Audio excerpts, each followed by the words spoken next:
we left, we were speaking with Linda and Richard, the folks who adopted Colleen, and you had a question that, based upon your experience, that you wanted to ask Sandy. Yes, Sandy. What I have found is that many times that people come in my office, they will not even discuss adoption. They'll be in my office a few minutes, a few months, and then I'll say to them, tell me the darkest secret you ever had, and they say, I'm adopted. And it shocks me. And I realize that we do feel guilt. I think some of Colleen's guilt was guilt that made her not want to identify and find her own mother. And what happens, you might say, not my mom. My mom wouldn't do that to me. I'm a therapist. My husband and I have been talking to Colleen about it. But we give off body language. We do things in a certain way with our adopted children that give them a sense that we're going to be feeling real bad if they do this. And I never said it. I told you, let's go find your mother. But there must have been a signal. And what happens is you have to dig in and look for that. I have to know, how do you think your adopted parents, your parents like us, how they were reacting to some of the things that you're feeling now? Actually, my parents are very much behind me. I have a very good relationship with them. I admire them deeply. They're going to be so glad you asked, because my mom always wants me to say hi. But I admire them very much for having taken a very troubled 12-and-a-half-year-old into their home and helped her become a wonderful person. My mom supports how I feel about confidentiality. My mom also supported my sister when she chose a mutual consent registry to search for her birth mom. Okay. Question.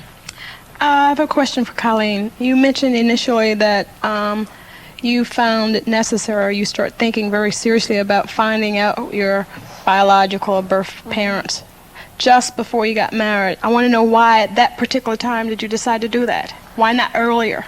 I think for a couple of reasons. One of my bridesmaids who was supposed to be in my wedding is the one who got pregnant and was going to give up and decided not to.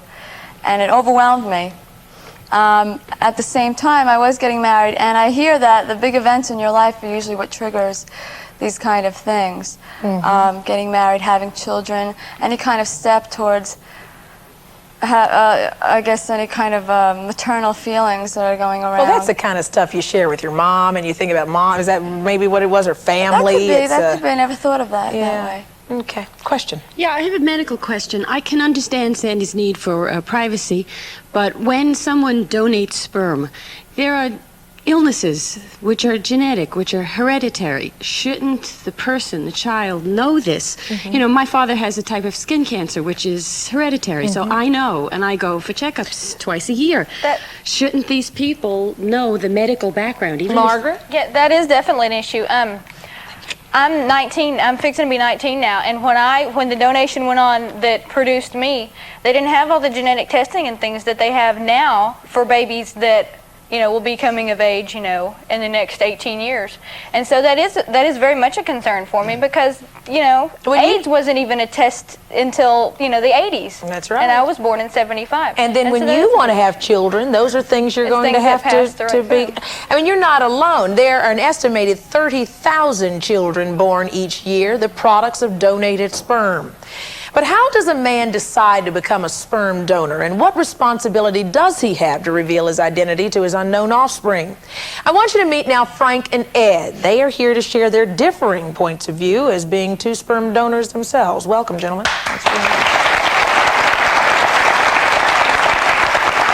Why did each of you decide to donate sperm in the first place? I mean, how does a guy decide to do that? I needed the money. Well, at least you're honest about it, Ed. I was married at the time and had a child, a young infant, and both of my wife and I wanted to spend time with our kid. So an additional part-time job for either one of us was out of the question. It would have taken too much time away from either one of us. And there was a sperm bank in town, and they were offering $30 or $50 for each acceptable sample of semen. And I said, okay. And initially, I started off doing it for the money. What about you, Frank? Well, when I was in high school, it was pretty much a joke. People would make jokes about night deposit at the bank and things. But finally, what elevated it out of the realm of a joke was listening to Barbara Raboy, who runs the bank out in California, on the radio, and she was being interviewed, and she talked about how she saw it as an issue of choice, about how a woman has a right to have a child if she wants, and because of the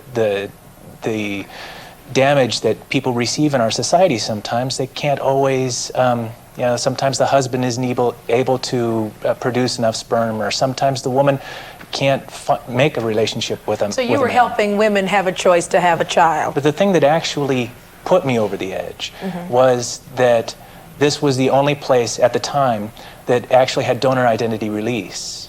And that was what stopped me a lot before, because I feel that a child has a right to know who its parents are.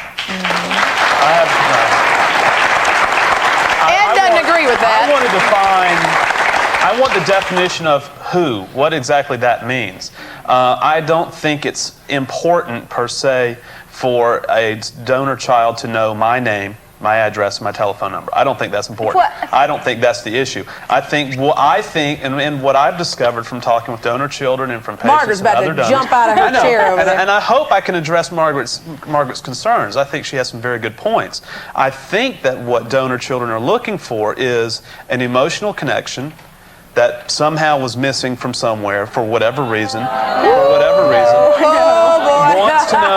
Want to know medical histories, which certainly is provided. Want to know social histories, emotional histories.